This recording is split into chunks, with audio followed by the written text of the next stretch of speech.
बिस्मिल्लाहिर्रहमानिर्रहीम। अस्सलाम वालेकुम। कैसे हैं आप सब? अल्लाह का शुक्र है हम तो ठीक हैं, लेकिन मेरी बेटी जो है ना गुलैशा बहुत बीमार हो गई है। देखें बहुत ज़्यादा इसको बुखार हो गया। इसकी चीक्स जो है ना वो गाल बिल्कुल सुर्ख हो गए हैं और नज़ला ज़ुकाम और खांसी। तो फिर मैंने इसको ये देखें उठा के इसको फ़्रेश किया। इसको दुपट्टा लेने का बड़ा शौक़ है। मैंने कहा जल्दी से ये लो अपना दुपट्टा। और मैंने कहा और तो कुछ खा ही नहीं रहे थे, तो फिर रस और दूध के साथ ना मैंने कहा चलो यही खा लो, फिर मेडिसिन देनी है। तो बड़ी मुश्किल से इन्होंने हाफ़ रस खाया है। वैसे तो माशाल्लाह ये अच्छा सही तरह से खाना खा लेते हैं, लेकिन बुखार की वजह से ना बहुत ही ज़्यादा ये खाना पीना बिल्कुल छोड़ देते हैं, मसला बन जाता है। तो मोहम्मद ईसा को भी बुखार हो गया और गुलैशा को भी।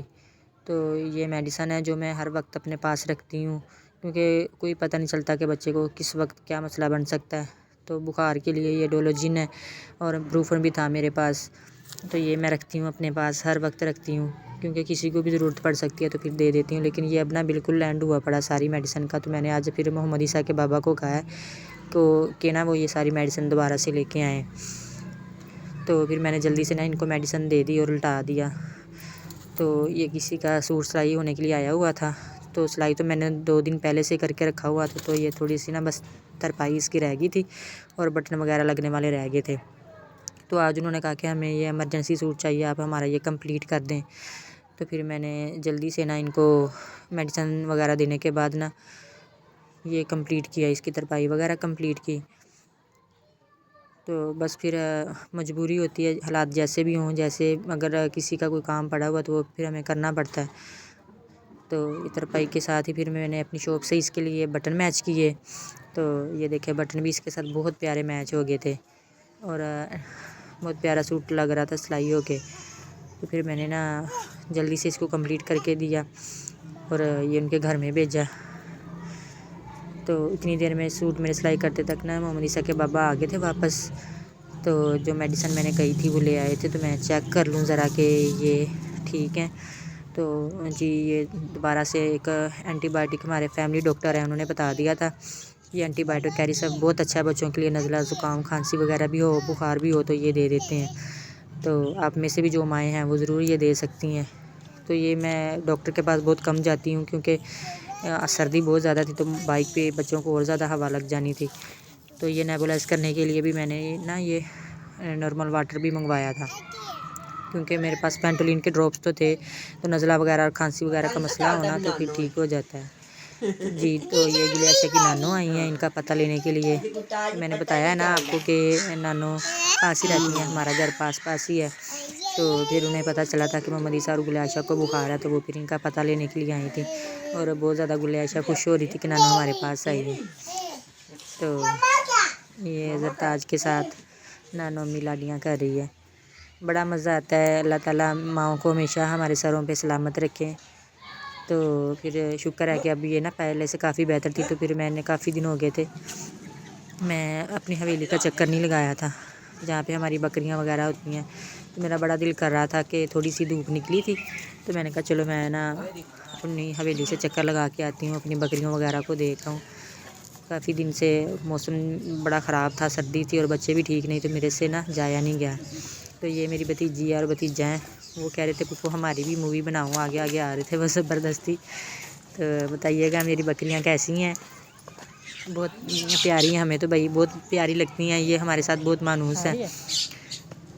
तो हमने तो इनके इतने प्यार से नाम भी रखे हुए हैं। तो मैं तो इनका दूध भी निकाल लाती हूँ, खुद ही निकाल लाती हूँ, भैंस का भी निकाल लाती हूँ, वो भी मैं आपको किसी दिन ना दूध निकाल के दिखाऊँगी ज़रूर।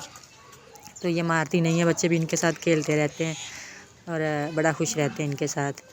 तो जी ये हमारी भैंस का छोटा सा कट्टा है, ये अभी कुछ 2 माह का ही है मेरे ख्याल में। तो सर्दी से देखे कैसे कुन्ना मुन्ना सा बना पड़ा है।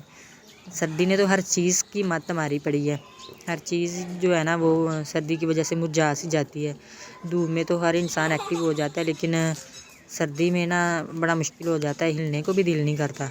तो बच्चे बेचारे क्या करें फिर, हम जो बड़े होते हैं उनकी बस हो जाती है, तो फिर बच्चे जो है ना उनको हवा लग जाती है। तो इसी तरह मेरे बच्चों को हवा लगी, बस मैंने उस दिन उन्हें नहलाया था, तो वो इसी तरह ये नानों के घर जल्दी से चले गए कि हमने तो उधर ही जाना है। तो वो उधर जाते जाते ही उनको हवा लगी, क्योंकि उनका घर काफ़ी खुला है। तो ये नानों के घर के साथ ही हमारी हवेली है। माशाल्लाह हवेली हमारी काफ़ी बड़ी है। ये चारा काटने वाली मशीन है हमारी जानवरों की।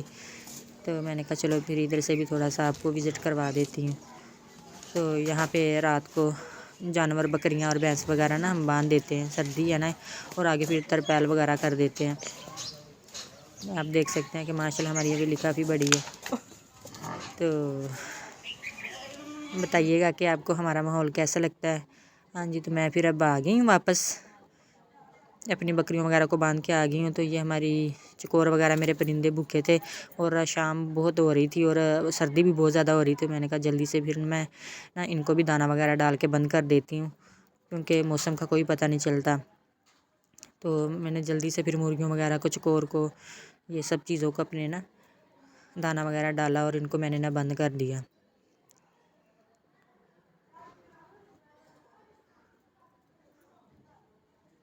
मुझे भी और मेरे हस्बैंड को भी ना परिंदे रखने का बहुत ज़्यादा शौक़ है। तो वो भी इनकी बहुत केयर करते हैं और मैं खुद भी। मैं इतना कुछ ही, अगले व्लॉग में इंशाल्लाह फिर मिलेंगे। मेरे चैनल को सब्सक्राइब करिएगा। ओके, अल्लाह हाफिज़।